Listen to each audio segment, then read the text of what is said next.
سارے سائنسدان کہتے ہیں زمین گھومتی ہے. اعلیٰ حضرت نے اتنی موٹی کتاب لکھی ہے زمین ساکن ہے. فرماتے تھے ہم جیسے مرضی سائنسدان کہیں کہ آپ نے دلائل دیے ہیں. آپ فرماتے ہیں جب نبی کریم علیہ السلام کی حدیث مسلم شریف میں موجود ہے کہ جب اللہ نے زمین کو پیدا کیا زمین کانپنے لگی تو اللہ نے پہاڑوں کو میخیں بنا کے قلعے بنا کے اندر لگا دیا تو زمین ٹھہر گئی. فرمانے لگے جب مصطفیٰ کریم نے کہہ دیا ٹھہر گئی ہے تو سارے سائنسدان بھی کہیں تو ہم ماننے کو تیار نہیں کہ گھومتی ہے. انہوں نے دلائل دیے. اب ہمیں جو مرضی اعلیٰ حضرت کے زمانے میں لوگوں نے کہا کشش ثقل ہے, زمین اپنی طرف چیزوں کو کھینچتی ہے. دلیل کیا ہے؟ وہ کہنے لگے جی سیب گرتا ہے تو زمین پہ, آم گرتا ہے درخت سے تو زمین پہ, امرود گرتا ہے تو انار گرتا ہے تو زمین میں کشش ہے, کھینچ لیتی ہے. اعلیٰ حضرت فرمانے لگے شاباش, سائنسدان جو کہیں گے ہم مانیں گے. فرمانے لگے زمین نے آدھا کلو کا سیب کھینچ لیا ہے, 1.5 پاؤ کا انار کھینچ لیا ہے, پر ہم نے غبارے میں 1.5 چھٹانگ ہوا بھر دیا, وہ تو زمین سے کھینچا نہیں گیا. یہ کس قسم کی کشش ثقل ہے؟ یہ ابھی 2 سال پہلے ڈاکٹر عبد القدیر خان کا مضمون چھپا تھا روزنامہ جنگ میں. وہ کہتا ہے مجھے وہ مولوی چاہیے تھا جس کے پاس قرآن حدیث بھی ہو اور سائنس کے علوم بھی ہوں.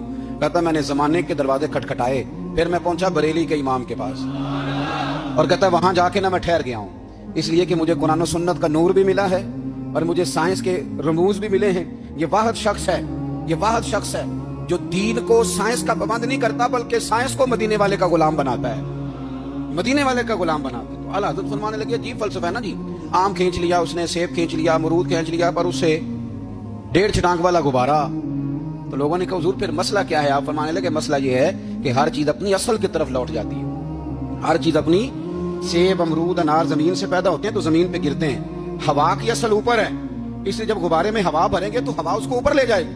ہاں جب اس سے ہوا نکل جائے گی تو پھر غبارہ جو جس کی اصل ہوتی ہے ادھر لوٹ جاتا ہے. انسان مٹی سے بنا ہے تو جاتا کہاں ہے؟ مٹی نہتے مٹی رہنا ہی ایمیکا دی بلے بلے. علی بھائی آج کا پہلا سوال ہے, پچھلے دنوں مدنی چینل سے ایک ویڈیو ہمارے سوشل میڈیا پر عام ہوئی جس میں بتایا گیا کہ قرآن حکیم میں اللہ تعالیٰ نے واضح فرمایا ہے کہ زمین ساکن ہے, یعنی اس میں کسی قسم کی حرکت نہیں ہے. اس حوالے سے اعلیٰ حضرت بریلوی صاحب کی کسی کتاب کا حوالہ بھی دیا جا رہا ہے, جبکہ دوسری طرف سائنس ہمیں بتاتی ہے کہ زمین مسلسل سورج کے گرد گردش کر رہی ہے. اسی تنازع کو بنیاد بنا کر انڈیا کے ایک چینل پر مسلمانوں کا خوب مذاق اڑایا گیا ہے. علی بھائی سے ریکویسٹ ہے کہ اس حوالے سے جو بات حق ہے وہ عوام الناس تک پہنچائیں تاکہ اس وقت مسلمانوں میں پیدا ہونے والی بے چینی کا خاتمہ ہو سکے. جزاک اللہ خیرہ. جزاک اللہ خیر و احسن الجزا. دیکھیں جی, اس حوالے سے جو وہ ویڈیو ہے دعوت اسلامی والوں کی, ان کی مرکزی مجلس شورا کے نگران جو ہیں حاجی عمران اتاری صاحب, وہ ویڈیو میں نے خود بھی دیکھی ہے جس میں انہوں نے چھوٹے چھوٹے بچے سامنے بٹھائے ہوئے ہیں اور ان کو یہ بات تعلیم کر رہے ہیں. ان کے اس نظریے کو ڈسکس کرنے سے پہلے ایک چیز میں کلیئر کر دوں کہ اس حوالے سے صرف بریلویوں کو سنگل آؤٹ کرنا یا دعوت اسلامی کو بدنام کرنا یہ بالکل غلط ہے. یہ سیم نظریہ جو ہے علماء دیوبند کا بھی ہے, ان کی ویڈیوز بھی یوٹیوب پہ رکھی ہوئی ہیں, اہل حدیث اور سلفی علماء کا بھی ہے. لہٰذا اس میں صرف بریلوی علماء کو ٹارگٹ کرنا یا اس مکتب فکر کو ٹارگٹ کرنا یہ علمی ناانصافی ہوگی. یہ بات کلیئر کرنا ضروری ہے. میں یہ ساری ویڈیوز پچھلے 2 ہفتے سے دیکھ رہا تھا جو ان کے حق میں بھی چڑھائی جا رہی تھی, تو میں نے اسے سیریس نہیں لیا اس حوالے سے کہ میں انتظار کر رہا تھا کہ کوئی ایک عالم دین تو اہل اسلام کے ہاں ایسا پایا جائے گا کہ جو سائنٹیفک فیکٹ کے ساتھ بات کرے اور قرآن کے دلائل کے ساتھ بات کر کے ان کو سمجھائے کہ آپ نے جو قرآن کی آیات کا فہم لیا ہے یہ بالکل کتاب و سنت کی تعلیمات کے منافی ہے. لیکن کوئی شخص بھی اس معاملے میں آگے نہیں آیا. اس کی وجہ یہ ہے کہ یہ خود بھی اسی قسم کا عقیدہ رکھتے ہیں. سامنے اس لیے نہیں آتے کہ پھر پڑھے لکھے لوگ ان سے متنفر ہو جائیں گے, تو یہ ایک ٹکٹ میں 2 مزے کر رہے ہیں. تو انشاءاللہ ان کو ہم زیادہ دیر مزہ نہیں کرنے دیں گے.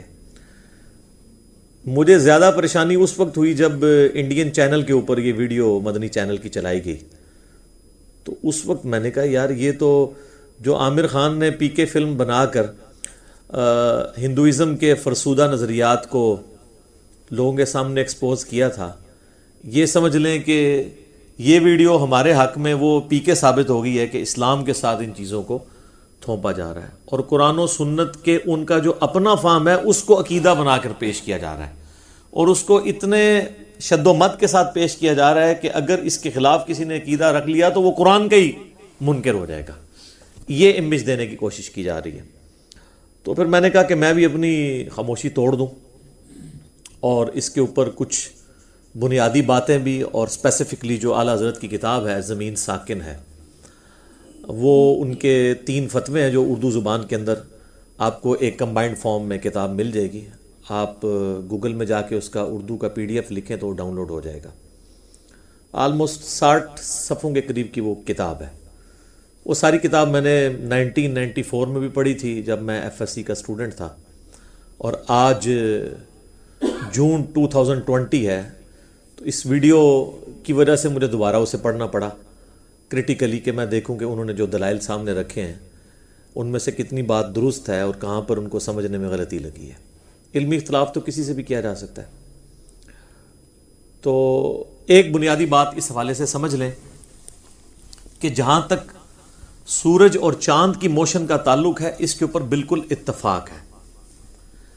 اسلام ان کی موشنز کے بالکل خلاف نہیں بلکہ ان کے حق میں بات کرتا ہے، اور اس کے ثبوت میں سب سے ٹاپ آف دا لسٹ جو آیت مبارکہ ہے وہ سورہ یاسین کے اندر ہے. اعوذ باللہ من الشیطان الرجیم، بسم اللہ الرحمن الرحیم. سورہ یاسین جو ہے پارہ نمبر 22 سے شروع ہو کر 23 میں ختم ہوتی ہے، تو پارہ نمبر 23 میں ہی آیت نمبر 38 سے لے کر 40 تک یہ ٹروتھ ریویل ہوا ہے. وَالشَّمْسُ تَجْرِي لِمُسْتَقَرٍّ لَهَا، اور سورج جو ہے وہ مقررہ راستے کے اوپر چل رہا ہے.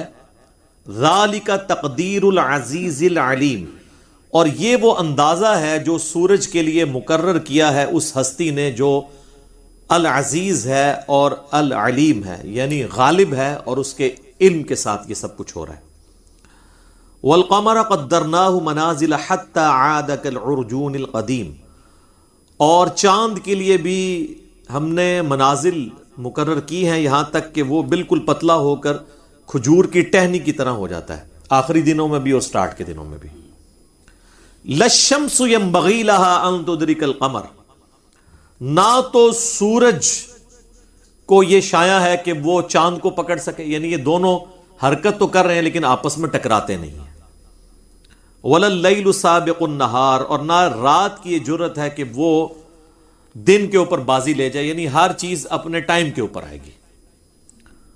وَكُلٌّ فِي فَلَكٍ يَسْبَحُونَ، اور یہ تمام کی تمام چیزیں جو ہیں وہ تیر رہی ہیں اللہ تعالیٰ کی جو فضا ہے اس کے اندر.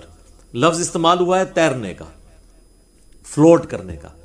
فلوٹنگ باڈی کی یہ خصوصیت ہوتی ہے کہ وہ بیک وقت موومنٹ بھی کر رہا ہوتا ہے اور اپنے ایکسس کے گرد روٹیٹ بھی کر رہا ہوتا ہے.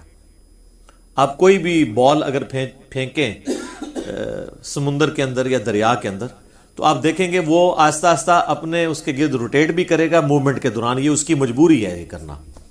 یہ دونوں موشنز بیک وقت اس کے اندر موجود ہوں گی. تو یہ سب سے اپروپریٹ ورڈ تھا جو بیک وقت روٹیشن کے لیے اور ریولوشن کے لیے استعمال کیا جا سکتا ہے. تو ان آیات کے حوالے سے جو لوگ زمین کو ساکن مانتے ہیں وہ کہتے ہیں یہ کل ان کا لفظ جو ہے نا یہ صرف سورج اور چاند کے لیے ہے، کیونکہ پیچھے کانٹیکسٹ وہ ہے. کسی حد تک ان کی بات درست ہے، لیکن یہ کیٹاگوریکلی بھی ہو سکتا ہے کہ اللہ تعالیٰ نے جتنے بھی اجرام فلکی بنائے ہیں، سیٹلائٹس ہوں، سٹارز ہوں، یہ تمام کی تمام چیزیں حرکت میں، اور ان کا حرکت میں رہنا ایک اللہ تعالیٰ کی قدرت کا مظہر ہے کہ بغیر کسی ایندھن کے، کسی فیول کے اللہ تعالیٰ نے ان کو صرف بنا کے کہیں پہ اسٹیگنیشن پوائنٹ پہ رکھ نہیں دیا ہوا اسٹیگنیشن کنڈیشن کے اندر، بلکہ ان کو موومنٹ بھی دی ہے.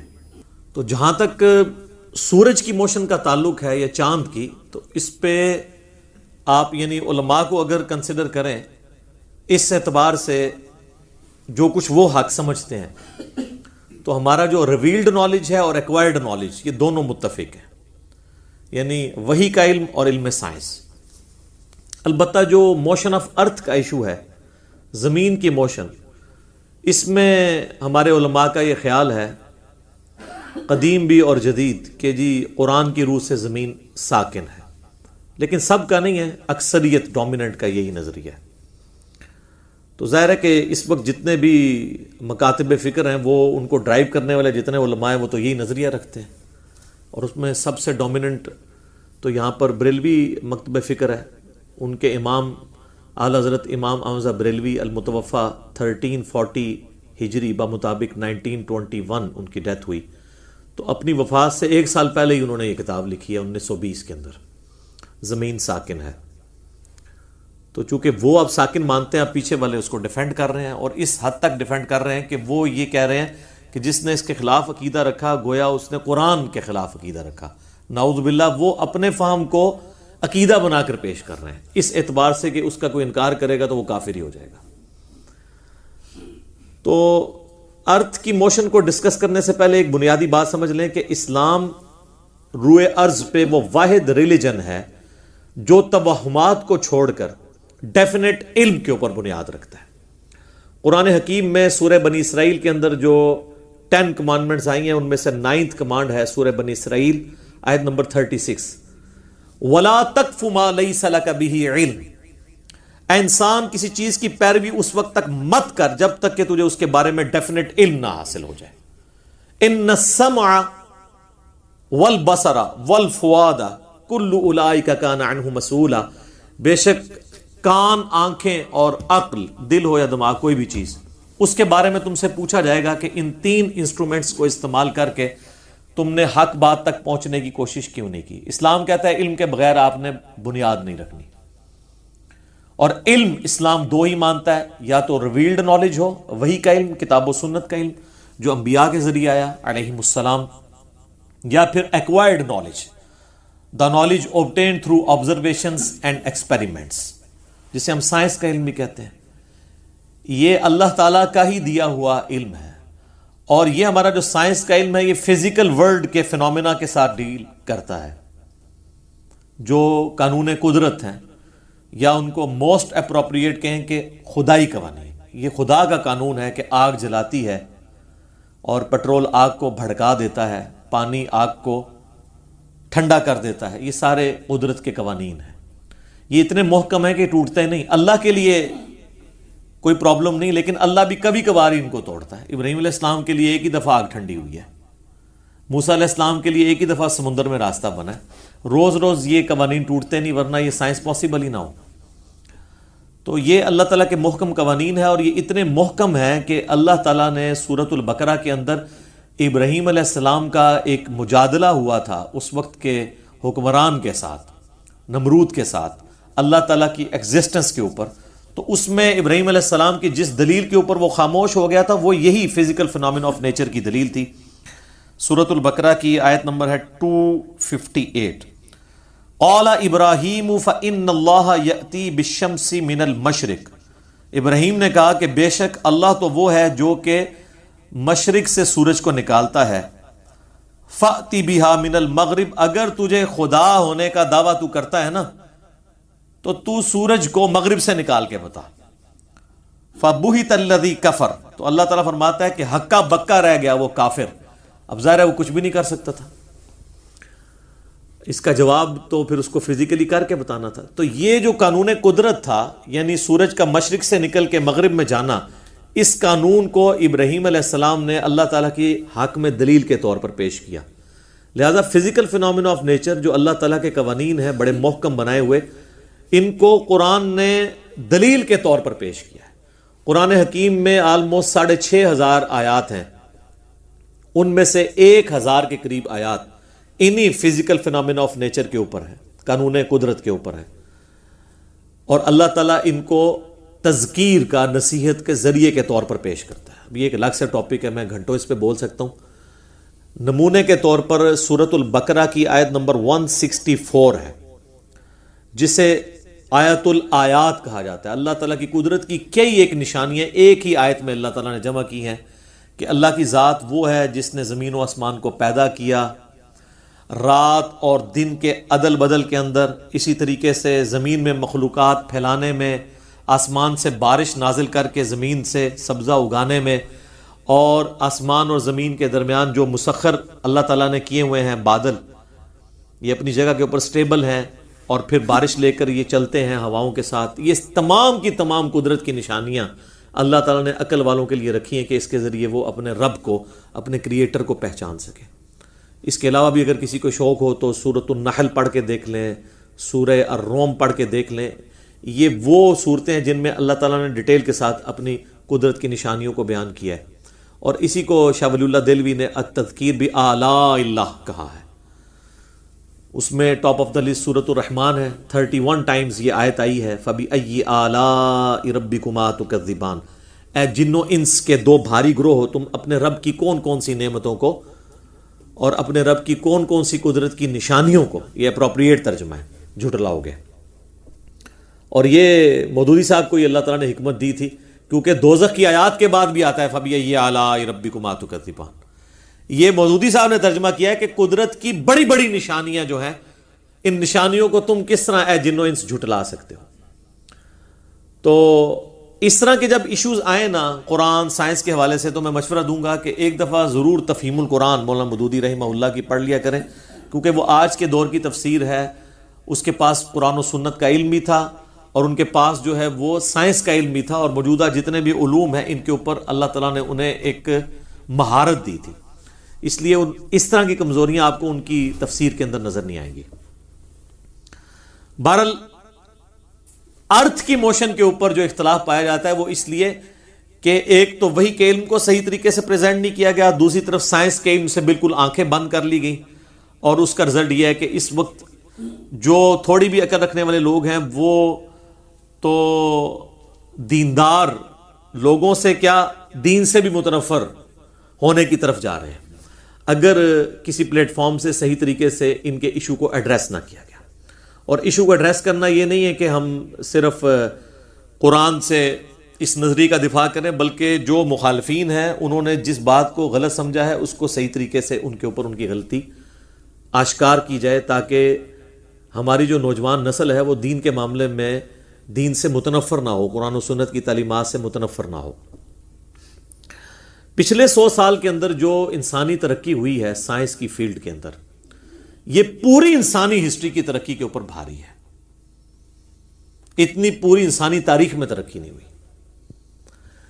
لیکن 100 سال سے پیچھے آپ چلے جائیں، ہزاروں سال تک، تو آپ کو ہر بات جو آپ فزیکل فینامنا سے پیش کرتے ہیں وہ سطحی طور پہ لوگوں کو معلوم تھی، اور وہ لوگوں کو اپیل کرتی تھی، آج بھی کرتی ہے، لیکن آج اس سے زیادہ ڈیٹیلز انسان کے پاس آ چکی ہیں۔ ان ڈیٹیلز کی وجہ سے لوگوں کے لیے ایشوز کھڑے ہو گئے، اور لوگ جو پرانی الہامی کتابیں ہیں، ظاہر ہے ہم تو ڈیفینڈ صرف قرآن کو کریں گے، اس کو 1400 سال پرانی کتاب کے طور پر دیکھتے ہیں، اور وہ یہ سمجھتے ہیں کہ یہ کتاب اب ایبسلیٹ ہو چکی ہے، کیونکہ اس کے اندر تو وہی اللہ تعالیٰ کی گفتگو ہے جو آج کے کامن جو بندہ سائنس کا علم رکھتا ہے اس کو ایز سچ اس میں کوئی انٹرسٹ نظر نہیں آتا بقول ان کے، حالانکہ ایسا نہیں ہے۔ قرآن صرف ان 100 سالوں کے لیے تو نازل نہیں ہوا، پوری انسانی ہسٹری میں اگر دیکھیں ان 100 سالوں کی تو کوئی اہمیت نہیں ہے، یہ تو آج ہمیں باریکیاں پتہ چلنی شروع ہوئی ہیں۔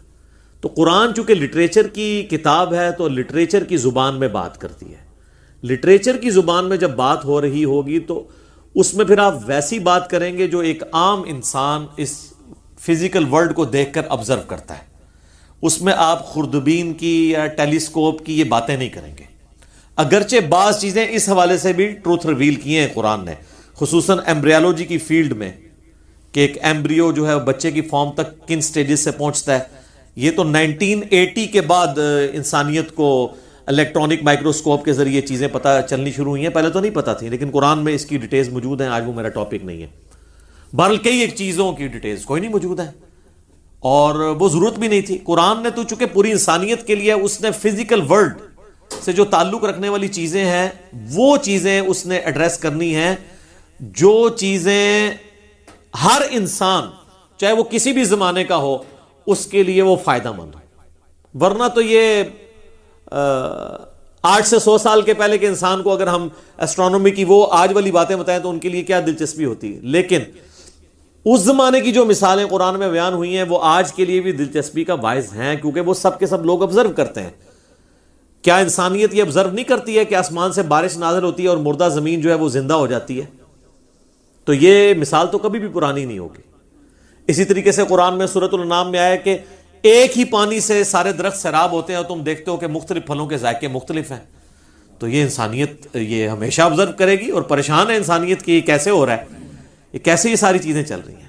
تو اس کا جواب یہ ہے کہ God is the only explanation of all the physical phenomena in this universe. خدا ہی وضاحت ہے اس کائنات میں ہونے والے ہر فزیکل فینامینا کی کہ یہ گاڈ چلا رہا ہے.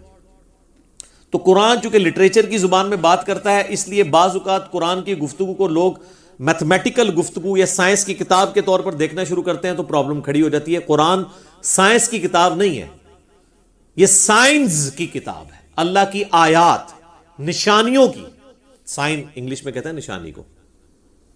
قدرت کی نشانیاں بیان کی گئی ہیں جو ایک عام انسان آبزرو کرتا ہے, چاہے وہ آج کا ہو, چاہے آج سے 10,000 سال پہلے کا ہو یا آج سے 10,000 سال بعد کا. اگر انسانیت نے اتنی دیر زندہ رہنا ہے, وہ سائنس کی بات کرتا ہے جو آپ آبزرو کرتے ہیں. تو سائنس بھی تو یہ کہہ رہی ہے نا, the knowledge obtained through observations and experiments is known as science. تو سائنس بھی تو آبزرویشن کے ذریعے سب کچھ کر رہی ہوتی ہے.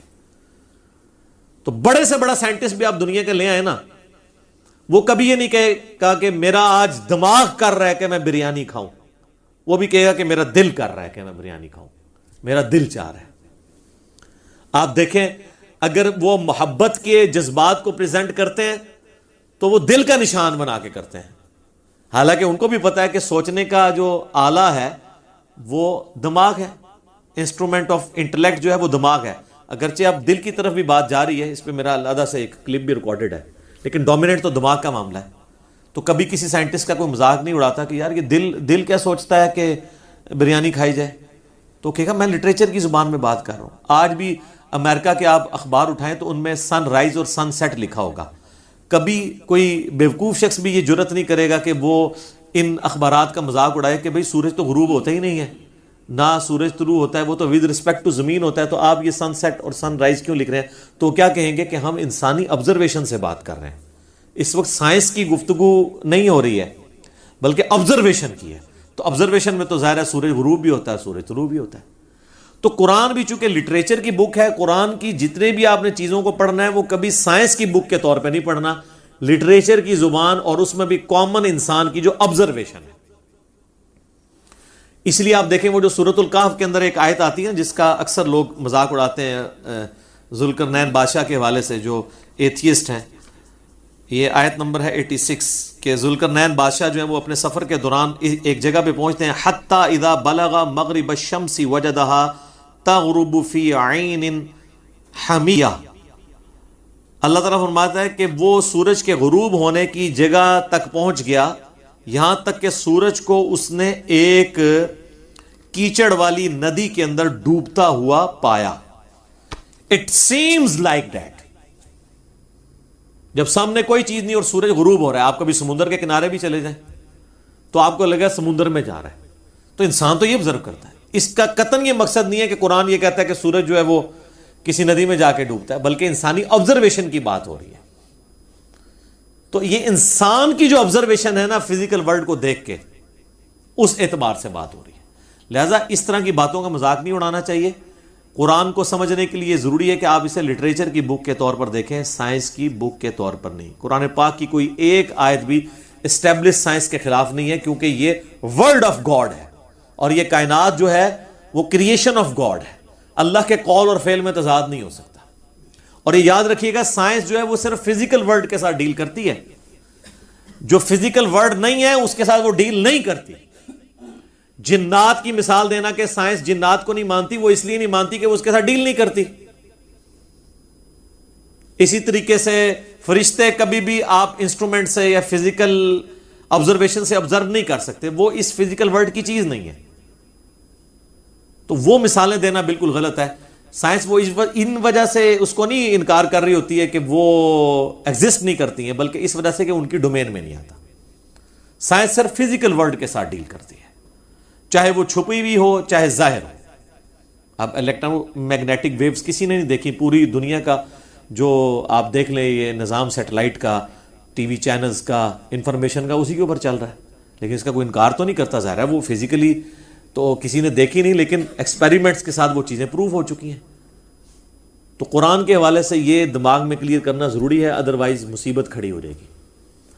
قرآن پاک لٹریچر کی زبان میں بات کرتا ہے، تو لہٰذا لٹریچر کی زبان میں اسے لیا جائے گا، ورنہ اگر آپ اس طریقے سے مذاق اڑائیں گے تو پھر ہم کئی چیزوں کا مذاق اڑائیں گے جو انسانوں میں اسٹیبلش ہیں، جو سائنٹسٹ خود بھی مان رہے ہوتے ہیں کہ یار یہ اس طرح نہیں ہے، لیکن چونکہ یہ ہم اس کو لٹریچر کی زبان میں ایسے بولتے ہیں تو اس لیے ہم اس کو ایسے بول رہے ہیں۔ یہ بڑی سخت زیادتی والی بات ہوگی۔ اس حوالے سے یہ بھی بات یاد رکھیں کہ اسی کانٹیکسٹ میں ایک بات کی جاتی ہے کہ جی وہ بخاری مسلم میں ایک حدیث ہے کہ حضرت ابو ذر غفاری سے نبی الاسلام نے پوچھا کہ اے ابو ذر، تم جانتے ہو یہ سورج کہاں پہ جا کر غروب ہوتا ہے؟ تو انہوں نے کہا اللہ اور اس کا رسول بہتر جانتے ہیں۔ تو انہوں نے نبی صلی اللہ علیہ وآلہ وسلم نے فرمایا کہ جب سورج غروب ہوتا ہے نا تو اپنے رب کو سجدہ کرتا ہے عرش کے نیچے، اور پھر اللہ سے اجازت مانگتا ہے اگلے دن طلوع ہونے کی۔ اجازت مل جائے تو وہ طلوع ہو جاتا ہے، اور ایک وقت آئے گا کہ اللہ تعالیٰ اسے اجازت نہیں دے گا بلکہ فرمائے گا کہ جہاں سے آیا اسی طرف لوٹ جا، پھر وہ سورج مغرب سے طلوع ہوگا، اور اس کے بعد کسی کی توبہ قبول نہیں ہوگی، یہ قرب قیامت میں ہوگا۔ وہ کہتے ہیں جی سورج تو وہ ٹریک میں ہے، اس طرح کیسے ہوگا؟ میرے بھائی یہ نبی علیہ السلام جو بات کر رہے ہیں فزیکل آبزرویشن کی کر رہے ہیں۔ ایک لمحے کے لیے سوچیں کہ سائنٹسٹ خود بھی اس بات کو مانتے ہیں کہ وقت کے ساتھ ساتھ زمین کی جو روٹیشن ہے نا اپنے محور کے گرد، اس کی سپیڈ کم ہوتی جا رہی ہے، اور وہ کہہ رہے ہیں یہ آہستہ آہستہ ایک وقت آئے گا یہ بالکل زیرو پہ آ جائے گی۔ اس وقت ارتھ جو ہے وہ کیسے موو کر رہی ہے؟ 23.5 کے اینگل کے اوپر، یہ نارتھ سے اگر آپ دیکھنا شروع کریں تو یہ اینٹی کلاک وائز موو کر رہی ہے، یعنی مغرب سے مشرق کی طرف۔ اس لیے آپ دیکھتے ہیں کہ مشرق میں پہلے سورج طلوع ہوتا ہے، مغرب میں بعد میں ہوتا ہے، اس کی موومنٹ کی وجہ سے۔ تو مغرب سے جو کہ مشرق کی طرف موو کر رہی ہے تو وہ طلوع ہونا شروع ہو جاتا ہے، مشرق سے ہوتا ہے پھر ادھر ہوتے ہوتے اس طریقے سے آپ جاتے ہیں۔ تو یہ اورینٹیشن اگر آپ سپوز کریں کہ یہ آہستہ آہستہ کم ہوتے ہوئے رک جائے اور پھر یہ اینٹی کلاک وائز کی بجائے کلاک وائز چلنا شروع کر دے تو سورج مغرب سے نکلے گا، لیکن یہ فزیکلی آبزرو ہو رہا ہوگا مغرب سے نکلنا، پیچھے اس کی ریزن یہ ہوگی۔ تو پیچھے جو ریزنز ہیں اس کو دین جو ہے وہ چھوڑ دیتا ہے، اس لیے کہ وہ ہر چیز کو اگر ایڈریس کیا جائے گا تو پھر قرآن اتنی کتاب نہیں ہوگی، پھر بہت موٹی کتاب بن جائے گی۔ وہ صرف اللہ تعالیٰ وہ بات کرے گا جو ایک کامن آدمی کو سمجھ آئے۔ لیکن میں نے آپ کو بتایا کئی ایک باتیں ایسی کی ہیں جو آج کے زمانے میں اور کچھ آنے والے زمانے میں ثابت ہوں گی، وہ باتیں بھی اپنی جگہ موجود ہیں۔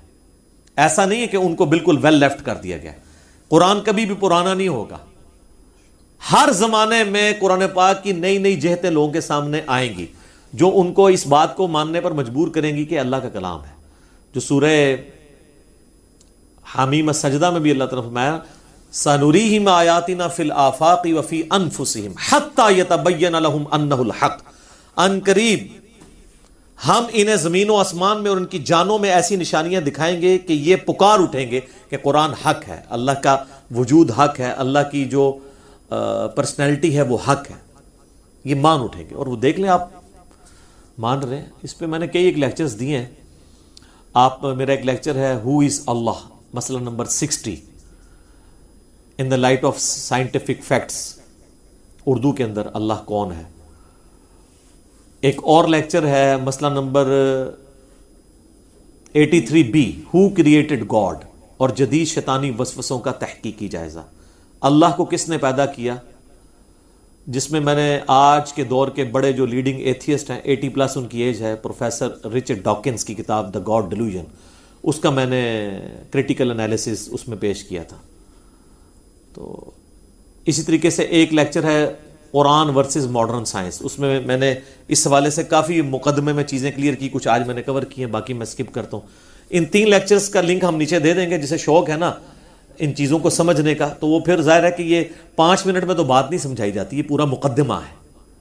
5 منٹ میں تو ہاں یا نہ میں جواب دے سکتے ہیں، پورا مقدمہ سمجھانے کے لیے تو پھر ڈیٹیلڈ گفتگو کم از کم 40-50 منٹ کی چاہیے ہوتی ہے۔ تو اس طرح کی جو مثالیں دیتے ہیں نا قرآن پاک سے، تو وہ سمجھ لیں کہ یہ قرآن ڈیل کر رہا ہے ان چیزوں کے ساتھ۔ قرآن اس کی روحانی جو ریزن ہے نا اس کی طرف انسانیت کو مائل کرتا ہے کہ God is the only explanation of all the physical phenomena. اور سائنس کی یہ فیلڈ نہیں ہے. سائنس صرف یہ کہتی ہے کہ ہم کسی چیز کو ڈسکور کریں گے اور اس کے پیچھے اس کی ریزن تلاش کریں گے, اور اس کے پیچھے کیا ریزن ہے وہ کہتے ہیں ہماری ڈومین ہی نہیں ہے. کیا ہوا؟ زلزلہ آیا. کیوں آیا؟ ٹیکٹونک پلیٹس کی وجہ سے آیا. یہ کیسے ڈسٹرب ہوئی؟ وہ کہتے ہیں یہ ہماری فیلڈ نہیں ہے, it is physical phenomena of nature. ایسا ہی ہوا کرتا ہے. اسی میں تو قیامت ہے. ایسا ہی کیوں ہوا کرتا ہے؟ کون ڈیسائیڈ کرتا ہے کہ کس پلیٹ کو کس وقت کس کے ساتھ ٹکروانا ہے؟ شہاب ثاقب ستاروں سے ٹوٹ کے گرتے ہیں, کہتے ہیں فزیکل فینومینا. بھی کون ڈیسائیڈ کرتا ہے کہ کس وقت کتنا ٹکڑا فلاں ستارے سے ٹوٹ کے گرے گا؟ وہ کہتے ہیں یہ تو کوئی پریڈکٹ نہیں کر سکتا. اسی کے پیچھے ڈیوائن سورس ہے اللہ. تو وہ ریزن اپنی جگہ ہے. فزیکل ریزن بھی ہوتی ہے, اس کے پیچھے روحانی ریزن موجود ہوتی ہے, اور قرآن روحانیت کی طرف لے کے جاتا ہے. تو یہ نبی اسلام نے جو فرمایا نا سورج سجدہ کرتا ہے اللہ تعالیٰ کے عرش کو, تو بالکل ٹھیک ہے. تو قرآن حکیم میں آیا کہ یہ جو بجلی چمکتی ہے وہ اللہ کی تسبیح بیان کرتی ہے, لیکن تم سمجھ نہیں سکتے. بالکل صحیح ہے, اس لیے کہ یہ وہ چیزیں ہیں جو فزیکل ورلڈ سے تعلق نہیں رکھتی ہیں, اور نہ ان چیزوں کی ان ریزنز کی وجہ سے قرآن جو ہے وہ سائنس کے خلاف ہو جاتا ہے. قرآن کی ڈومین الگ ہے, سائنس کی ڈومین الگ ہے. اور سائنس کی عاجزی ہے کہ وہ یہ مانتی ہے کہ ہم ان چیزوں میں ہر چیز دوسری چیز کو جو ہے وہ اپنی طرف کھینچ رہی ہے, اٹریکٹ کر رہی ہے, جو نیوٹنز لا آف گریویٹیشن ہے, اور وہ فورس ڈائریکٹلی پروپورشنل ہے دونوں کے ماسز کے ساتھ. تو ان سے پوچھیں کہ گریویٹیشنل فورس جو ہے یہ کہاں سے آ گئی ہے, کیوں ہے کہ مادہ دوسرے کو کھینچتا ہے؟ وہ کہتے ہیں ایسا ہی ہوا کرتا ہے. ایسا ہی کیوں ہوا کرتا ہے؟ وہ کہتے ہیں اس فیلڈ میں ہم اس گہرائی میں نہیں جائیں گے کہ یہ کیسے ہو رہا ہے. ہمارا کوشچن صرف اس فزیکل چیز کو آبزرو کرنا ہے. تو یہ چیزیں لے کے اس طرح کی مخالفت کرنا یہ بالکل غلط ہے. شہاب ثاقب کا میٹرائٹس کا ایشو ہو, اسی طریقے سے یہ سورج کے حوالے سے احادیث ہوں, قرآن پاک کی آیات ہوں, ان کو روحانی اعتبار سے قرآن ڈیل کر رہا ہے, اور سائنٹیفک حوالے سے سائنس کی جو ڈیٹیلز ہیں ہم ان کو مانیں گے جب تک کہ وہ قرآن و سنت کے خلاف ٹکرائے نہ. اور وہ ٹکرانے کا ڈیسیژن ایک میٹرک پاس یا 5ویں کلاس کا پاس ہوا وہ مولوی نہیں کرے گا, بلکہ وہ کرے گا جس کے پاس دنیاوی تعلیم بھی ہو, جسے دین کا نالج بھی ہو, کہ وہ پھر آپ کو سمجھا سکے کہ یہ معاملہ ہے کیا. ورنہ تو آپ کیا سے کیا معاملہ بنا دیں گے. یہ اذان شروع ہو جاتی ہے, بقیہ کی گفتگو انشاءاللہ اذان کے وقفے کے بعد انشاءاللہ تعالی. اچھا میرے بھائیو, ایک اور بات یہاں پہ یاد رکھیے گا کہ جہاں تک دینی احکامات کا تعلق ہے تو ہم اپنے سلف کی طرف دیکھیں گے کہ کتاب و سنت سے انہوں نے دین کے جو احکامات ہیں, چاہے وہ عقائد سے تعلق رکھتے ہوں جنہیں ہم کہتے ہیں اصول, اور چاہے وہ فروع سے تعلق رکھتے ہوں جیسے فقہی احکام و مسائل ہیں یا فروعی اختلافات ہیں, اس میں ہم سلف کی طرف دیکھیں گے. اس میں کوئی نئی چیز ایڈ نہیں ہونی, نہ کوئی چیز انوینٹ ہونی ہے, وہ شریعت مکمل ہو چکی ہے. لیکن جہاں تک سائنٹیفک فیکٹس کا تعلق ہے اس میں ہم خلف کی طرف یعنی بعد کے لوگوں کی طرف دیکھیں گے. اور یہ جو اصول ہے یہ مسلمہ ہے, کیونکہ ہمارے پرانے بزرگوں کو کئی ایک چیزیں نہیں پتا تھی جو بعد کے لوگوں کو پتا چلی. اب اگر میں ان بزرگوں کی ان غلطیوں کو ہائی لائٹ کروں گا ایبسولوٹلی خود سے تو لوگوں کو برا لگتا ہے. میں آپ کو بزرگ ورسز بزرگ کی ایک مثال دیتا ہوں. امام محمد غزالی المتوفا 505 ہجری, آلموسٹ ان کو آپ سمجھ لیں کہ 900 سال ہو چکے ہیں فوت ہوئے پہ. ان کی مشہور زمانہ کتاب ہے کیمیائے سعادت. اس میں انہوں نے اللہ تعالیٰ کے وجود کے اوپر دلائل دیتے ہوئے یہ بات لکھی کہ اللہ تعالیٰ کی جو قدرت کی بڑی بڑی نشانیاں ہیں ان میں سے ایک نشانی انہوں نے ڈسکس کی سورج. اس میں وہ لکھتے ہیں کہ سورج جو ہے یہ زمین سے 160 گنا بڑا ہے, 160 ٹائم. 160 زمینیں ملیں تو ایک سورج بنتا ہے. جبکہ آج ہمارے بچے کو بھی یہ بات پتا ہے کہ سورج زمین سے 160 گنا نہیں ہے, نہ 1060 گنا, نہ 1,60,000 گنا, بلکہ 13 لاکھ گنا بڑا ہے. اب ہم کے پرانے بزرگوں کو غلطی لگی اس لیے کہ ان کے پاس سائنس کا علم کم تھا. یہ کوئی دینی مسئلہ تو انہوں نے بیان نہیں کیا. اور اگر آپ کو ہمارے بچوں سے چڑ ہو جن کے پاس دین کا علم بھی ہے اور دنیاوی انفارمیشن بھی, تو ہم آپ کو اعلیٰ حضرت کی مثال دیتے ہیں. یہ جس کتاب کو آپ نے اٹھا کے ایک ہنگامہ کھڑا کر دیا پوری دنیا کے اندر, زمین ساکن ہے, اس کتاب کے اندر خود اعلیٰ حضرت نے لکھا ہے کہ جو زمین اور سورج کا جو ریشو پروپورشن ہے سورج زمین سے 13 لاکھ گنا بڑا ہے. اعلی حضرت کہہ رہے ہیں المتوفا 1340 ہجری کہ یہ 13 لاکھ گنا بڑا ہے، جبکہ ان سے 800 سال پہلے امام غزالی کہہ رہے ہیں 160 گنا ہے. آپ مجھے بتائیں دونوں میں سے کس بزرگی کو آپ نے لے کے چلنا ہے؟ اگر اعلیٰ حضرت کی بزرگی بچاتے ہیں تو امام غزالی کی بزرگی فارغ ہو جائے گی، اور اگر امام غزالی کی بچاتے ہیں تو اعلیٰ حضرت کی.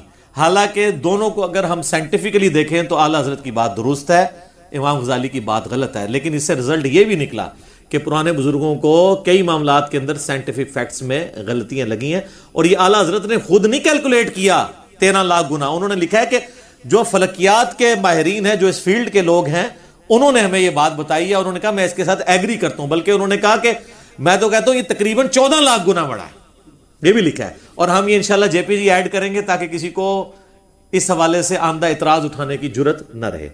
اور اس سے بھی بڑھ کر ہمارے محبوب صلی اللہ علیہ وآلہ وسلم کا ایٹیچیوڈ کیا تھا؟ صحیح مسلم میں اوپر تلے 3 احادیث ہیں انٹرنیشنل نمبر کے مطابق 6126 سے لے کر 6128 تک، جس کے اوپر امام نووی نے صحیح مسلم کا باب باندھا ہے کہ کن معاملات میں نبی صلی اللہ علیہ وآلہ وسلم کی اطاعت واجب ہے اور کن میں واجب نہیں ہے. یہ بڑی حیران کن بات ہے. اس کے نیچے یہ 3 حدیثیں لے کے آئے جسے ہم کہتے ہیں وہ تعبیر النحل والا واقعہ، کھجوروں کی پیوند کاری والا. اور یہ مسلم شریف ہے، مولانا شریف نہیں ہے، نہ کوئی سٹوری شریف ہے. وہ حدیث یوں ہے کہ جب نبی صلی اللہ علیہ وآلہ وسلم مدینہ شریف ہجرت کر کے گئے تو آپ کا تو چونکہ سارے کا سارا آپ کو پتا ایکسپیرینس بھیڑ بکریاں پالنے کا تھا، یہ آپ کی فیلڈ تھی. آپ نے وہاں پر دیکھا کہ لوگ کھجوروں کی پیوند کاری کرتے ہیں، گرافٹنگ کرتے ہیں زیادہ پھل حاصل کرنے کے لیے. تو نبی علیہ السلام نے جب ان کو یہ کرتے ہوئے دیکھا تو آپ نے فرمایا کہ اگر یہ نہ کرو تو کیا ہے، یعنی نیچر کو بدلنے کی ضرورت کیا ہے، نیچرلی جو کچھ بھی ہوتا ہے اس طریقے سے ہوتا رہے. تو نبی علیہ السلام نے ان کو منع نہیں کیا، لیکن ایک مشوراتن ایک بات ان سے کی. ان کے لیے تو وہ ماننا، پھر ان کے لیے تو نبی علیہ السلام کی شخصیت بہت بڑی تھی. انہوں نے آپ علیہ السلام کے مشورے پہ عمل کیا اور ان کی فصل ہو گئی کم. جب فصل کم ہو گئی تو وہ شکایت کرتے ہوئے نبی علیہ السلام کے پاس آ گئے، یا رسول اللہ آپ کے مشورے پہ عمل کیا تھا. تو آپ علیہ السلام نے فرمایا کہ جب کبھی میں تمہیں کسی دینی معاملے میں اللہ کے ریفرنس سے کوئی بات بتاؤں تو اس پہ عمل کرنا تم پہ ضروری ہے، لیکن جب کوئی میں اپنی رائے سے تمہارے دنیاوی کسی معاملے میں تمہیں مشورہ دوں تو وَأَنْتُمْ أَعْلَمُ بِأَمْرِ دُنْيَاكُمْ، تم دنیا کے کام کو، اپنے دنیا کے کام کو مجھ سے بہتر جانتے ہو. کیونکہ نبی علیہ السلام کا تو کھجوروں میں ایکسپیرینس نہیں تھا. اور آپ کے جو الفاظ ہیں نا کہ اللہ کے ریفرنس سے کوئی بات کروں اسے منوان اسی طریقے سے لیا کرو، جب میں اپنے مشورے سے کسی دنیاوی معاملے میں بات کیا کروں تو تم خود دیکھ لیا کرو اپنے معاملے کو. یہ الفاظ اس حدیث کے صحیح فہم کی حفاظت کر رہے ہیں. کیونکہ آپ کو پتہ ہے جو لوگ علم الغیب کا غلط عقیدہ رکھے ہوئے ہیں، ایک تو علم الغیب کا صحیح عقیدہ ہے کہ نبی علیہ السلام کو اللہ تعالیٰ جتنا بتاتا تھا وہ پتا ہوتا تھا، جو نہیں بتاتا تھا وہ نہیں، باقی اس کی ڈیٹیلز میں ہم نہیں پڑھتے. اور ایک یہ ہے کہ سب کچھ پتا تھا. ان کے لیے تو یہ حدیث موت ہے. تو انہوں نے آگے سے خود سے جوڑا ہوا ہے کہ وہ اصل میں نا پہلے سال تو فصل کم ہو گئی تھی، اگر وہ ایسے کرتے رہتے نا تو فصل خود بخود زیادہ ہو جانی تھی. سر یہ تو اسٹیبلش فیکٹ ہے کہ گرافٹنگ سے بہتری آتی ہے. یہ آپ نے جو انور اٹور تیار کیا ہے اور آپ نے جو کینو تیار کیا ہے یہاں سب کانٹیننٹ میں، یہ گرافٹنگ کے ذریعے کیا ہے نا، پیوند کاری کے ذریعے.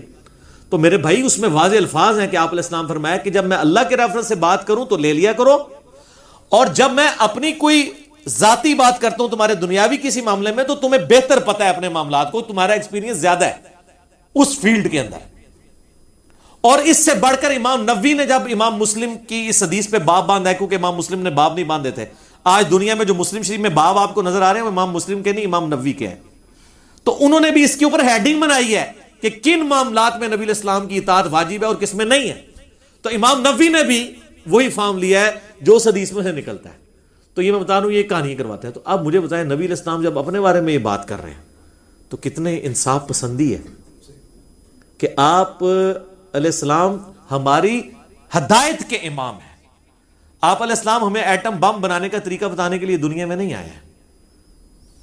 آپ علیہ السلام دنیا میں آئے ہیں اللہ کی شناخت کے لیے، اور یہ کوئی آپ کا عیب نہیں ہے. ڈاکٹر اقبال شاعر تھے، ان کی خوبی تھی. لیکن نبی علیہ السلام کو شاعر ماننا آپ کا عیب ہے. وما علمناہ الشعر وما ينبغی لہ، ہم نے اس نبی کو شعر کہنا نہیں سکھایا، نہ ان کی شان کے لائق ہے. تو آپ تو شعروں پہ جھومتے ہیں، نبی علیہ السلام شعر نہیں کہہ سکتے تھے، اور اللہ نے کہا ان کی شان کے شان بھی نہیں، کیونکہ وہ ہدایت کے امام بنا کے بھیجے گئے.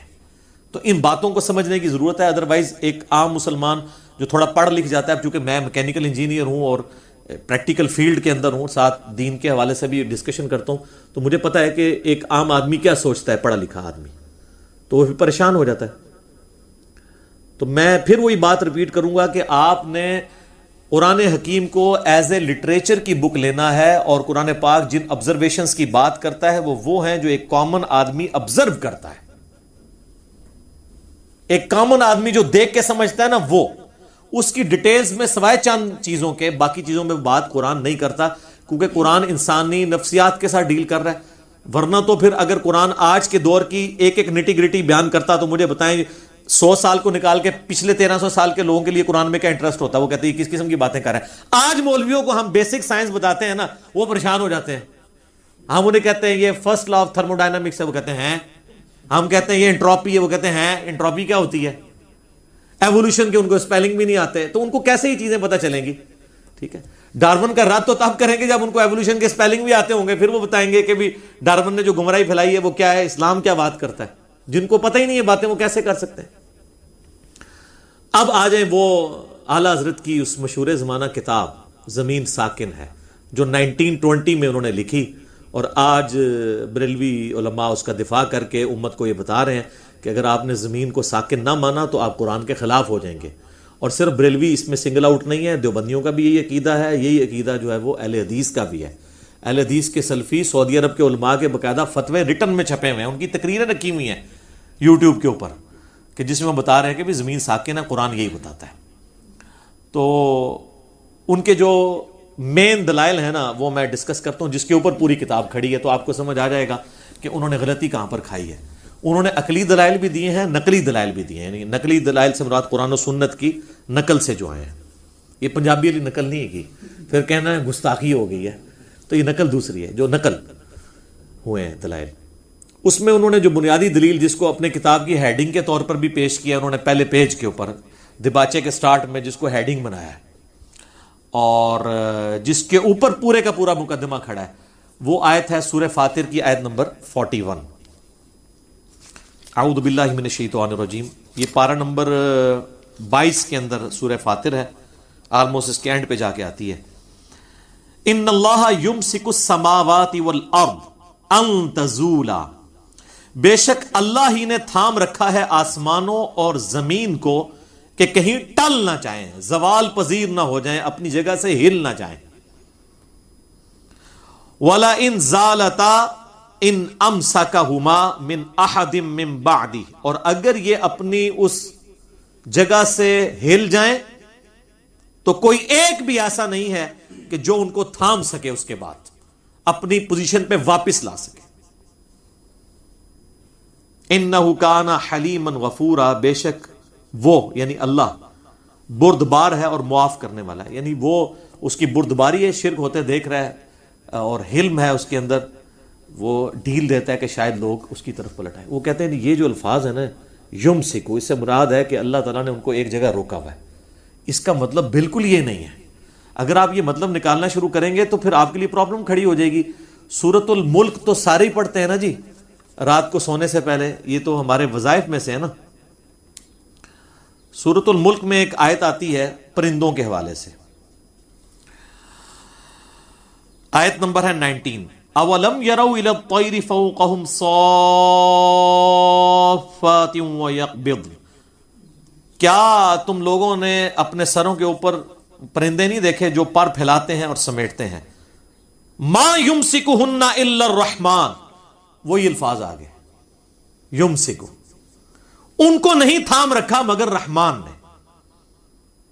انہ بکل شیء بصیر، بے شک اللہ تعالیٰ ہر چیز کو دیکھنے والا ہے. تو یہ اللہ نے جو آسمان کے اندر پرندے تھامے ہوئے ہیں، تو اس کا کیا مطلب ہے؟ پرندے آگے پیچھے نہیں جاتے ہیں. الفاظ وہ یہ یمسکو، اس کا مطلب یہ ہے کہ وہ اللہ تعالیٰ نے ان میں یہ کمپیٹنسی پیدا کی ہے کہ وہ اپنے آپ کو بیلنس رکھتے ہیں. یعنی وہ اڑتے ہوئے چلتے بھی رہتے ہیں، آگے پیچھے بھی جاتے ہیں. وہ جو فورس آف بوئنسی ہے, جو ہوا کی قوت اچھال ہے, جس کی وجہ سے ہوائی جہاز اور پرندے ہواؤں میں اڑتے ہیں اور سمندروں کے اندر بحری جہاز تیرتے ہیں, قوت اچھال جسے ارشمیدس پرنسپل کے تحت جس کو وہ کیلکولیٹ کیا جاتا ہے, وہ قوت اچھال اللہ نے رکھی ہوئی ہے. تو یہاں پہ یمسکو کا ترجمہ کوئی یہ کرے گا کہ پرندے ایک جگہ ہی رکے ہوئے ہیں, اس میں تو الفاظ ہیں کہ پر پھیلاتے بھی ہیں, اکٹھے بھی کرتے ہیں. اگر صرف پھیلانے کا ہوتا نا تو یہ کہتے ہیں دیکھو بعض اوقات اینٹ کھلوتے بھی رہتے ہیں نا, لیکن جب وہ پھیلا رہے اور کٹھے کر رہے ہوتے ہیں اس میں کھڑے نہیں ہوئے ہوتے, آگے جا رہے ہوتے ہیں. جس طرح ٹرین ہے, ٹرین کو اپنے اس محور میں رکھنے کے لیے 2 پٹریاں ہیں اور اس میں ان کے جو پہیے ہیں اس کا ایکسٹینڈڈ پورشن ہے, اور اگر سپیڈ سے وہ کسی کارنر سے گزرے گول دائرے سے تو وہ بعض کا سینٹریفیوگل فورس اتنی ہو جاتی ہے کہ وہ پٹری سے ہی اتر جاتی ہے. تو ہم یہ کہہ سکتے ہیں کہ پٹری نے ٹرین کو اپنی جگہ پہ رکھا ہوا ہے. اس کا یہ مطلب نہیں ہے کہ ٹرین ایک جگہ پہ رکی ہوئی ہے, بلکہ اسی طریقے سے اللہ تعالیٰ فرماتا ہے ہم نے اسے بیلنس کیا ہوا ہے کہ اپنی جگہ سے, یعنی جس محور پہ ہم نے اسے سیٹ کر دیا. وہ 23.5 کا اینگل ہے نارتھ کے ساتھ, اور نارتھ سے دیکھیں تو اینٹی کلاک وائز مغرب سے مشرق کی طرف گھومتی ہے زمین. یہ 2 بڑی موشنز ہیں نا زمین کی. ایک زمین اپنے محور کے گرد گھومتی ہے ہر سیکنڈ میں ½ کلومیٹر, اور بیک وقت وہ ریوالو بھی کر رہی ہوتی ہے سورج کے اراؤنڈ. وہ 1 سیکنڈ میں 30 کلومیٹر ہے جی. اور ایک تیسری موشن ہے جو آپ امیجن بھی نہیں کر سکتے, وہ پورا نظام شمسی انکلوڈنگ زمین اور تمام سیٹلائٹس سورج کے سمیت 200 کلومیٹرز 1 سیکنڈ میں ٹریول کر رہے ہیں. پتہ نہیں کتنے چاہ رہے ہیں جناب, ایڈی وڈی کائنات ہے اللہ دی. 200 کلومیٹر 1 سیکنڈ میں. اس پہ آپ کے عقلی سوالات بھی آئیں گے, میں اس کو بعد میں ڈیل کرتا ہوں کہ ہمیں پتہ کیوں نہیں چل رہا. میں دسنا جناب, کسی سائنٹسٹ کو بہو گے تو دسے گا نا کہ یہ پیچھے کی سائنس ہے. یہ 3 بڑی موشنز ہیں, ایک چوتھی بھی ہے وہ جو اپنے محور کے گرد 23.5 کا اینگل ہے نا, اس میں بھی زمین یوں بھی کرتی ہے, وہ بھی کمال اس کی موشن ہے. 4 موشنز ہیں. تو یہ اللہ تعالیٰ نے اس سارے معاملے کو بیلنس کیا ہوا ہے کہ وہ اس محور سے نہیں ہٹتی, ورنہ تو اگر یہ 23.5 کا اینگل ہی ختم ہو جائے, آپ کے موسموں کی تبدیلی ختم ہو جائے, وہ سارے موسم تبدیل اس کی وجہ سے ہو رہے ہیں. اور پھر کس طریقے سے اللہ تعالیٰ نے اسے ایک محور کے گرد گھمایا ہوا ہے, اس کی وجہ سے آپ دیکھتے ہیں جب افریقہ میں گرمیاں ہوتی ہیں ہماری سردیاں چل رہی ہوتی ہیں, جب ہماری سردیاں آتی ہیں ان کی گرمیاں چل رہی ہوتی ہیں. اس طریقے سے کیا معاملات ہیں, یہ تو ایک اللہ تعالیٰ کی قدرت کا شاہکار ہے. سبحان اللہ وبحمدہ عدد خلقہ ورضا نفسہ وزنۃ عرشہ ومداد کلماتہ. تو یہ انہوں نے بڑی دلیل لی تھی, اور اس کے پیچھے آپ کو میں نے بتا دیا کہ انہوں نے اس کا فہم سمجھنے میں غلطی کی. اس میں سکون کا تو لفظ ہی کہیں موجود نہیں ہے کہ اللہ تعالیٰ نے ایک جگہ پہ روک کے رکھا ہے. نہیں, اللہ کہہ رہا ہے میں نے تھاما ہوا ہے اس کو کہ اپنی جگہ سے ٹل نہ جائیں, جو ہم نے ٹریک مقرر کیا اس سے ٹل نہ جائیں. تو خام خواہ اس کے اندر سکون والا معاملہ پیدا کرنا یہ بالکل غلط ہے. اگر کریں گے تو پھر پرندوں کے معاملے میں بھی کریں. یہ میں نے اینٹی وینم پھکی والا الزامی جواب بھی دے دیا کہ سیم وہی یمسکو کا لفظ جو ہے وہ پرندوں کے لیے بھی استعمال ہوا ہے. اب مجھے بتائیں, یہ علماء کو جواب کوئی سائنٹسٹ نہیں دے سکتا, اور سائنٹسٹ کو قرآن کو مولوی نہیں سمجھا سکتا. یہ مشکل کام ہے. اچھا جی, یہ تو ہوگی ان کی بڑی دلیل جس کے اوپر وہ کھڑے ہوئے تھے. اچھا, لیکن یہاں پہ میں ایک جان کے مان پاؤں تو ایک چیز عرض کروں کہ اعلیٰ حضرت نے جو یہ عقیدہ لکھا نا زمین ساکن ہے میں, کہ اللہ تعالیٰ نے زمین و آسمان کو تھام رکھا ہے, کاش ان کا یہ عقیدہ اپنے ملفوظات کے اندر بھی ہوتا. ملفوظات کی آپ پہلی جلد نکالیں, اس کے اینڈ پہ آپ چلے جائیں, دنیا سے جہاں بھی آپ ملفوظات اعلیٰ حضرت اٹھا لیں. اگر کوئی اعلیٰ حضرت کی اپنی ویب سائٹ اعلیٰ-حضرت.net جو بریلی کی ہے اس کو کھول لیں, وہ جو ملفوظات کا پہلا حصہ ہے نا اس کے آخر میں چلے جائیں, 5th لاسٹ کوسچن ہے آخر سے 5ویں نمبر پہ, کہ ان سے پوچھا گیا کہ حضور غوث کیا ہر زمانے میں ہوتا ہے؟ تو کہتے ہیں اگر غوث نہ ہو تو زمین و آسمان قائم ہی نہیں رہ سکتے. تو اب ہم اعلیٰ حضرت سے پوچھتے ہیں کہ آپ سائنٹسٹ کو تو کرٹیسائز کر رہے ہیں, آپ کو کون پوچھے گا اور آپ کے ماننے والوں کو کہ قرآن میں سورہ فاطر آیت نمبر 41 میں آیا کہ اللہ نے زمین و آسمان تھام رکھے ہیں, زمین و آسمان اللہ تعالیٰ ہمارا ہے کہ اگر ان کو نہ تھامے اور یہ اگر ٹل جائیں تو کوئی ایک بھی نہیں ان کو سنبھال سکتا. تو آپ کس نے کہہ رہے ہیں کہ غوث نے زمین و آسمان کو تھاما ہوا ہے؟ تو اب ہم قرآن کا عقیدہ مانیں یا آپ کا وہ، یا بلکہ ہمیں کہنا چاہیے ہم قرآن سے آپ کا وہ عقیدہ مانیں جو آپ نے زمین ساکن ہے میں لکھا ہے، یا آپ کا وہ عقیدہ مانیں جو آپ نے ملفوظات اعلیٰ حضرت میں لکھا ہے. اور یہ نہ کہیے گا، یہ بعض لوگ اس سے جان چھڑاتے ہیں، وہ کہتے ہیں جی ملفوظات تو ان کے بیٹے نے جمع کیے ہیں، تو بیٹا تو ان کا غوث وقت تھا، تو اس کا مطلب ہے وہ گمراہی وہ مفتی اعظم ہند پھیلا کے گئے ہیں. مصطفیٰ رضا خان نوری جنہوں نے وہ نعت لکھی ہے نا، تو شمع رسالت ہے عالم تیرا پروانہ، ان کا چھوٹا بیٹا تھا. وہ کہتے ہیں انہوں نے جمع کیے ہیں تو اعلیٰ حضرت پہ نہ تھوپیں. سر یہاں یہ بھی آپ کا لیم ایکسکیوز نہیں مانا جائے گا، کیونکہ مزے کی بات آپ کو بتاؤں، جو پہلا حصہ ہے نا ملفوظات کا، وہ اعلیٰ حضرت نے لفظ بلفظ خود پڑھا ہوا ہے. یہ شباشی والی عبارت سے تو جان چھڑا سکتے ہیں کہ وہ بعد میں آئی ہے، بیٹے نے ڈال دی، انہوں نے نہیں کہی ہوگی. پہلے حصے کے اینڈ پہ اعلیٰ حضرت نے ایک ربائی لکھی ہے اس ملفوظات کی شان میں، کیونکہ شاعر تو بہت بڑے تھے نا، تو انہوں نے اپنے ملفوظات کی شان میں کہ میرے بیٹے نے جمع کیے ہیں، اس کو اردو میں انہوں نے پوری ربائی لکھی ہے. یعنی پہلا حصہ اعلیٰ حضرت نے خود پڑھا ہوا ہے. تو اعلیٰ حضرت نے یہ پڑھی ہوئی ہے بات. ویسے بھی آپ کو کتاب پڑھے نا، شروع اور آخر کے صفحے تو بندہ ویسے ہی پڑھتا ہے، انہوں نے پڑھا ہوا ہے کہ اس میں کیا عقیدہ انہوں نے بتایا، اور ویسے ہی ان کا عقیدہ ہے، ظاہر ہے، تو پیش کرتے ہیں. تو جب ہم یہ بات کہتے ہیں کہ قرآن میں تو یہ عقیدہ لکھا ہے کہ اللہ نے تھاما ہوا ہے، اور آپ کہنے غوث، تو کہتے ہیں غوثوں کی نافرمانی کر رہے ہیں، ان کی گستاخی کر رہے ہیں. تو یہ گستاخی تو اعلیٰ حضرت خود کر کے گئے ہیں. اب یہ باتیں تو میں نہیں کرنی تھی نا، زمین ساکن ہے، میں آپ کو صحیح عقیدہ بھی بتانا ہے کہ اللہ نے زمین کو تھاما ہوا ہے، آسمان کو تھاما ہوا ہے. اچھا جی، دوسری بڑی دلیل جو انہوں نے 3 آیات قرآن سے لی ہیں اور اس کے اوپر پورا مقدمہ انہوں نے کھڑا کیا ہے، باقی سب کی سب چیزیں اس کے اندر شامل ہیں. سورۃ البقرہ کی آیت نمبر 22، الذی جعل لکم الارض فراشا، وہی اللہ وہ ہستی ہے جس نے زمین کو تمہارے لیے فرش بچھونا بنایا. سورہ الزخرف آیت نمبر 10، الذی جعل لکم الارض مہدا، وہ اللہ ہے جس نے زمین کو تمہارے لیے گود بنایا. ظاہر انسان مرتا ہے اسی کے اندر دفن ہو جاتا ہے، یہ اسی لیے دھرتی ماں کا لفظ ہر چیز اس کے اندر سموئی جاتی ہے، ایک گہوارہ بنا دیا. اور سورۃ المؤمن جسے سورہ غافر بھی کہتے ہیں، آیت نمبر 64، الذی جعل لکم الارض قرارا، اللہ تعالیٰ نے اس زمین کو قرار کی جگہ، رہنے کی جگہ بنایا. وہ کہتے ہیں جی یہ فراشا کے الفاظ آئے ہیں، فراشن، قرارن اور مہدن، اور وقف کریں گے تو مہدا، فراشا اور قرارا بن جائے گا. یہ میں علماء کے لیے بات کر رہا ہوں.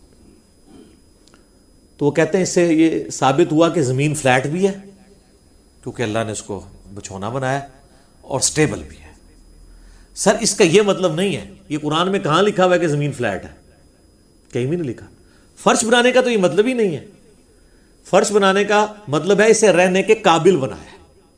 یہ آج ہمیں سائنٹسٹ بتاتے ہیں کہ ملینز آف ارتھ کوئکس ہر سال آتے ہیں، بلکہ کیلکولیشن یہ ہے جو پریسائز ہے کہ ہر سیکنڈ میں زمین میں 2 زلزلے آتے ہیں جن کا ایمپلیٹیوڈ کم ہوتا ہے، اگر وہ زیادہ ہو تو زمین برباد ہو جائے. ہر سیکنڈ میں 2 زلزلے، ملینز آف ارتھ کوئکس ہر سال آتے ہیں.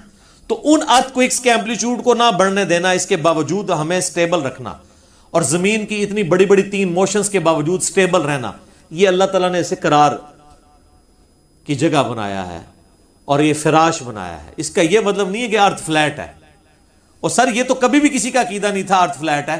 چاند گول نہیں دیکھتے تھے، شروع سے گول نظر آ رہا ہے، فلیٹ تو کسی کو نظر آتا. اور پھر وہ آپ کو مختلف اوقات میں اس کے جو دھبے مختلف نظر آتے ہیں.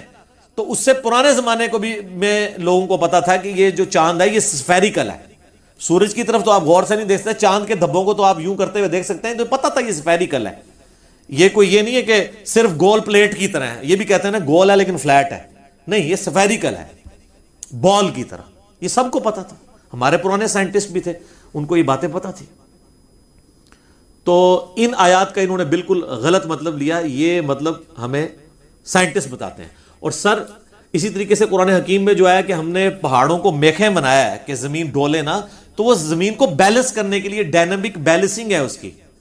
جیسے آپ کبھی ویل کی بیلنسنگ کرواتے ہیں تو ویٹ ایڈ کرتے ہیں، کوئی چیز گھوم رہی ہو نا تو اس میں بہت تیزی سے ارتعاش پیدا ہوتا ہے، اگر ذرا سی بھی وہ امبیلنس ہو تو وہ بیلنس کرتے ہیں ویٹ ایڈ کر کے. تو زمین پہ یہ ویٹس مختلف جگہ پہ اللہ تعالیٰ نے ایڈ کی ہیں پہاڑوں کی شکل میں. اس کی ڈائنامک بیلنسنگ ہے نہ کہ اسٹیٹک بیلنسنگ.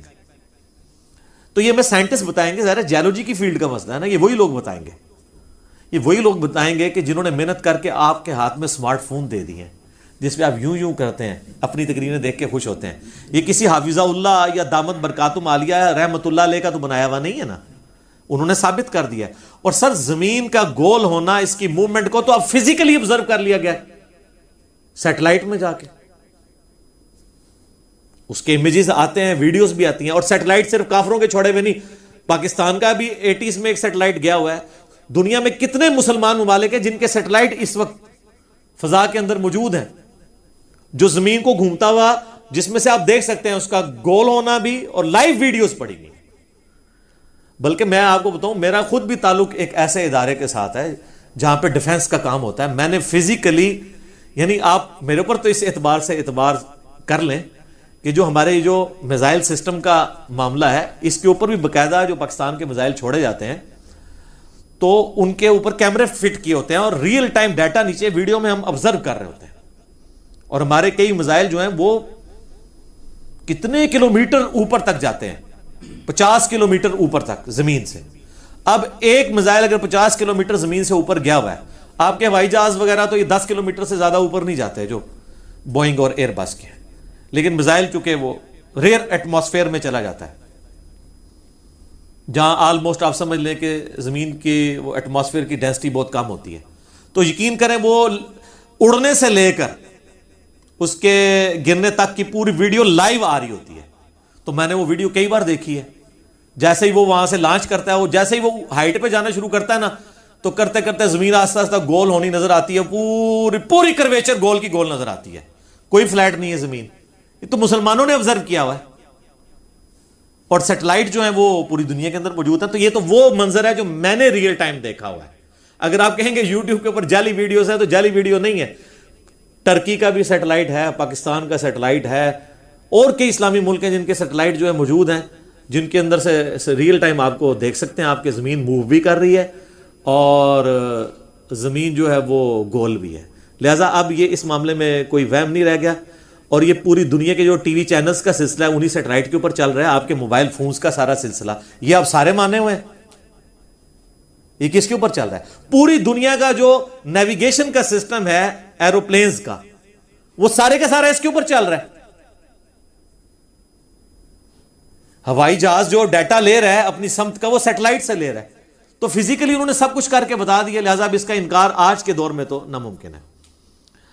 اب رہا وہ عقلی دلائل جس کے اوپر یہ بات کرتے ہیں کہ جی زمین اگر ہر سیکنڈ میں 30 کلومیٹر جو ہے وہ سورج کے گرد گھوم رہی ہے, جس کی وجہ سے 365 دنوں میں یہ سال مکمل ہوتا ہے, اور ہر سیکنڈ میں آدھا کلومیٹر اپنے محور کے گرد گھوم رہی ہے, جس کی وجہ سے 24 گھنٹے کے اندر ہمارا یہ دن رات کا سلسلہ مکمل ہوتا ہے, اور پھر پورا نظام شمسی 200 کلومیٹر پر سیکنڈ کی رفتار سے سٹار ویگا کی طرف ٹریول کر رہا ہے پچھلے اربوں سال سے, تو ہمیں فیل کیوں نہیں ہوتا؟ یہ وہ کہتے ہیں جی اس کی آپ عقلی دلیل ہمیں دیں, تو ذرا سی چیز پہ بھی آپ بیٹھیں تو فیل ہوتی ہے. میرے بھائی یہ ذرا سی چیز تب فیل ہوتی ہے جب یہ کسی ٹائر کے اوپر کسی زمین پہ ناموار چیز پہ چل رہی ہو. آپ ہوائی جہاز کا کبھی سفر کریں تو آپ کو نہیں پتہ چلے گا کہ ہوائی جہاز اڑ رہا ہے, ایک جگہ پہ کھڑا ہوا ہے. حالانکہ وہ آلموسٹ یہ جو بوئنگ 747 اور ایئر بس A380 ہے نا, یہ 1000 کلومیٹر پر آور کی رفتار تک پہنچ جاتے ہیں, اور آپ کو لگا ہوتا ہے ایک ہی جگہ ہے, کیونکہ ایئر کی ریزسٹنس بہت کم ہوتی ہے ایز کمپیئر ٹو زمین کے, تو فیل نہیں ہو رہی ہوتی. تو یہ ساری بات فیلنگ کی ہے. اس کی وجہ سے اس کے اندر یہ بھی نہیں ہوتا کہ کھانا جو ہے وہ کوئی لا کے رکھے تو 1000 کلومیٹر دور چلا جائے گا, وہ ادھر ہی پڑا رہے گا, کیونکہ ساری چیزیں اسی رفتار سے ٹریول کر رہی ہیں. یہ جناب چیز ہے جو کامن آبزرویشن ہے, لیکن common sense is not so common. یہ صدیوں سے لوگ آبزرو کر رہے تھے, لیکن یہ آئنسٹائن کے دماغ میں اللہ نے بات ڈالی. المتوفا 1956 عیسوی 1956 میں فوت ہوئے. آئنسٹائن جو ہے انسانی ہسٹری کا سب سے بڑا سائنٹسٹ ہے, اس نے سائنس ہی بدل کے رکھ دی ہے. لوگ تو نیوٹن کے اوپر کنکلوڈ کر بیٹھے تھے, لیکن اس نے آ کے نئی جہتیں کھولی, اور اس نے بھی کامن آبزرویشن کی کہ یہ آپ جب ریلوے اسٹیشن کے اوپر کھڑے ہوتے ہیں, ٹرین تیزی سے آپ کے پاس سے گزر جاتی ہے, تو ٹرین کے اندر جو بندہ بیٹھا ہے نا، اس سے ٹرین کے باہر جو بندہ کھڑا ہے نا، وہ تیزی سے پیچھے جاتے ہوئے نظر آتا ہے، حالانکہ وہ ایک جگہ پہ کھڑا ہوتا ہے. اور جو باہر والا تو بیچارہ صحیح آبزرو کر رہا ہوتا ہے کہ وہ تو اس کے پاس سے گزر جاتا ہے. اس کو آپ مزید آبزرو کر سکتے ہیں. کبھی آپ ریلوے اسٹیشن پہ کھڑے ہو نا، تو آپ کے دائیں یا بائیں کوئی اور ٹرین کھڑی ہوئی ہو اور اچانک وسل ہو اور ٹرین چلنی شروع ہو اور آپ کے ساتھ والی ٹرین چل رہی ہو، تو آپ سمجھتے ہیں کہ آپ کی ٹرین چلنا شروع ہو گئی ہے. یہ تو آپ نے آبزرو کیا نا. وہ جب آپ دوسری طرف دیکھتے ہیں کہتے ہیں نہیں وہ بھی چلتی ہے. سر یہ ہے تھیوری آف ریلیٹیوٹی جو آئنسٹائن نے آبزرو کر لی تھی کہ ہم ریلیٹیو دیکھ رہے ہوتے ہیں چیزوں کو. اس کو دیکھ کے آپ کو لگ رہا تھا کہ آپ چل رہے ہیں، حالانکہ وہ چل رہی تھی. اور ادھر جب آپ نے دیکھا، جب آپ نے ریفرنس چینج کیا تو آپ ایک جگہ پہ کھڑے تھے. ٹرین کے اندر جو بندہ بیٹھا ہوا ہے، اس کے ساتھ جو سواری بیٹھی ہے وہ بھی 120 کلومیٹر پر آور کی رفتار سے چل رہی ہے، لیکن اس کو وہ ایک جگہ نظر آ رہی ہے، کیونکہ اس کے اعتبار سے وہ خود بھی جو اتنی رفتار سے موو کر رہا ہے، اس لیے اس کو فیل نہیں ہوتا. اب ٹرین کے اندر کوئی اپنا ہاتھ میں ایک ٹینس بال لے کے یوں اچھالے تو اس کے ہاتھ میں واپس آئے گا. آپ کی بات اگر وہ والی مان لیجیے تو اچھالتے ہی اس کو 100 کلومیٹر پیچھے چلا جانا چاہیے. نہیں، اس لیے کہ وہ آلریڈی اس پورے سسٹم کے ساتھ موو کر رہا ہے. اسی طریقے سے یہ پورا نظام شمسی ہے، زمین ہر چیز کو اپنے ساتھ لے کے موو کر رہی ہے. تو اب آپ کو جو سعودی مفتی نے ایک اعتراض کیا نا، اس نے کہیں لیکچر دیا ہے اور وہ گوگل پہ خوب مذاق اڑایا ہوا ہے سائنٹسٹ نے. وہ کہتا ہے اگر یہی بات مان لیجیے نا، تو جب جہاز اڑتا ہے نا، جب جہاز ہوا میں جاتا ہے تو نیچے سے زمین جو ہے وہ خود بخود، یعنی اگر میں آپ کو سمجھاؤں آج کے اعتبار سے، کیونکہ سورج جو زمین ہے وہ اپنے محور کے گرد جو ہے وہ مغرب سے مشرق کی طرف روٹیٹ کر رہی ہے نا، تو اس کا مطلب یہ ہے کہ سعودی عرب سے اگر صرف جہاز ہوا میں ہی جائے نا تو اسے تھوڑی دیر بعد پاکستان خود بخود پہنچ جانا چاہیے، کیونکہ نیچے سے زمین ہی گھوم گئی ہوگی. تو وہ کہتا ہے جب یہ ہوا میں جاتا ہے نیچے سے زمین پوری گھوم کے ہم امریکہ خود بخود کیوں نہیں پہنچ جاتے ہیں؟ تو اس کا جواب یہ ہے میرے بھائی کہ زمین صرف خود نہیں موو کر رہی. ایٹماسفیئر جو زمین کے اوپر ہے، جس میں سے پہلے 50 کلومیٹر جو ہیں وہ ڈینس ایئر کے ہیں، یہ پورا ایٹماسفیئر زمین کے ساتھ موو کر رہا ہے. جیسا کہ ٹرین میں آپ بیٹھے ہوئے ہیں نا، تو وہ ٹرین میں ہر سواری، ہر چیز آپ کے ساتھ موو کر رہی ہے. آپ کے اعتبار سے وہ اسٹیگنیشن ہے، باہر کے اعتبار سے موو کر رہی ہے. تو جب جہاز اڑ رہا ہوتا ہے نا، جہاز جب اڑ رہا ہوتا ہے نا، تو وہ جو زمین کی اپنی رفتار ہے نا، اس کے اعتبار سے وہ آلریڈی اس فضا میں بھی اس سپیڈ سے چل رہا ہوتا ہے. لیکن اس میں ڈیپینڈ کرتا ہے کہ ایئر کی ریزسٹنس کیا ہے. اگر ہوا اس طرف چل رہی ہوگی تو پھر ظاہر نہیں وہ ہوگا. ہواؤں کا رخ بھی ہے. جس طرح آپ اسلام آباد سے کراچی جائیں نا، تو آپ کو اگر 2 گھنٹے لگتے ہیں نا، تو کراچی سے اسلام آباد کے 1.25 گھنٹے لگتے ہیں. وہ ڈیپینڈ کر رہا ہوتا ہے، کیونکہ سمندر سے ہوائیں اڑ کے اس طرف آ رہی ہوتی ہیں، تو اس وجہ سے وہ ٹائم کا فرق آتا ہے. وہ اگر ایئر ریزسٹنس ختم ہو جائے پھر تو برابر. اچھا، اب اس کو سپورٹیو ایک اور دوسری بات ہے، کہتے ہیں یہ جہاز جو نیچے سے زمین غائب کیوں نہیں ہو جاتی؟ تو ان کو یہ بتائیں کہ سیٹلائٹ جو ہے نا، جب چھوڑے جاتے ہیں، آپ کو پتا ہے سیٹلائٹ جس ملک کے اوپر چھوڑا جائے نا، اگر آپ جہاز کو لے جائیں نا خلا کے اندر، پھر واقعی ایسے ہوگا کہ ایک جگہ کھڑا ہوگا نا تو تھوڑی دیر بعد امریکہ پہنچ جائے گا جہاز، کیونکہ خلا جو ہے وہ اس کے ساتھ موو نہیں کر رہی، روٹیٹ نہیں کر رہی. اور یہی وجہ ہے کہ جب سیٹلائٹ چھوڑے جاتے ہیں نا خلا کے اندر، ان کو اینگولر سپیڈ زمین کی دینی پڑتی ہے. ورنہ اگر پاکستان نے سیٹلائٹ چھوڑا ہے نا، تھوڑی دیر بعد وہ چائنا پہنچ جائے گا، اور اس کے بعد پھر آسٹریلیا پہنچ جائے گا، پھر امریکہ پہنچ جائے گا. پاکستان لبدا رہے گا اپنا سیٹلائٹ. وہ کیا کرتے ہیں، جب سیٹلائٹ چھوڑتے ہیں نا، تو جس رفتار سے زمین گھوم رہی ہے نا، وہی سپیڈ اس سیٹلائٹ کو بھی دیتے ہیں، تبھی وہ ساتھ ساتھ اس طریقے سے موو کرتا رہتا ہے.